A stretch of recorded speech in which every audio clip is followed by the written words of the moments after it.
วันนี้วันดีนะคะ เป็นวันที่แดดออกหลังจากที่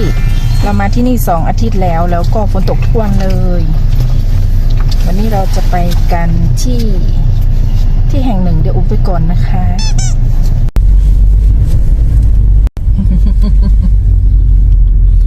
โชเฟอร์ดี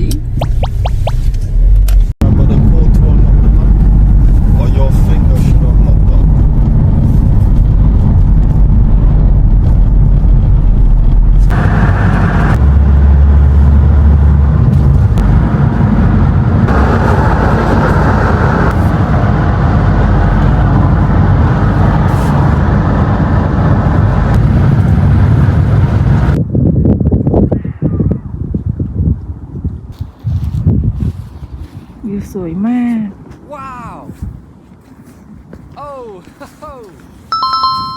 ช่วงนี้หน้าหนาวแล้วก็มีฝนตกด้วยนะคะ มันก็เลยจะไม่ค่อยเขียวเท่าไหร่ I will text you when I get home because we're out in the middle of nowhere.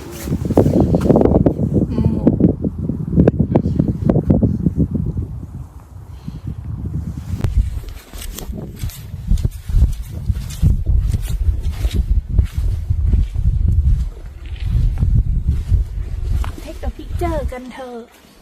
Yes!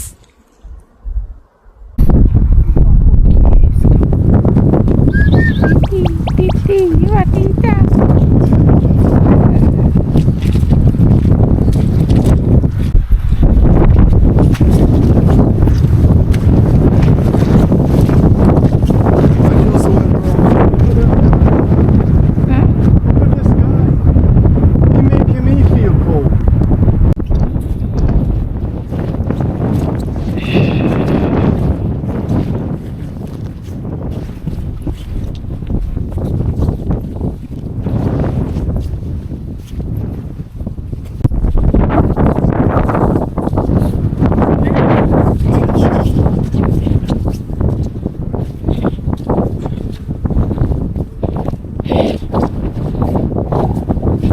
ลมเย็นหนาวมากมือแข็งไปหมดเลยจ้ะโอเคhurry you're not hurry okay hi it's so bright hi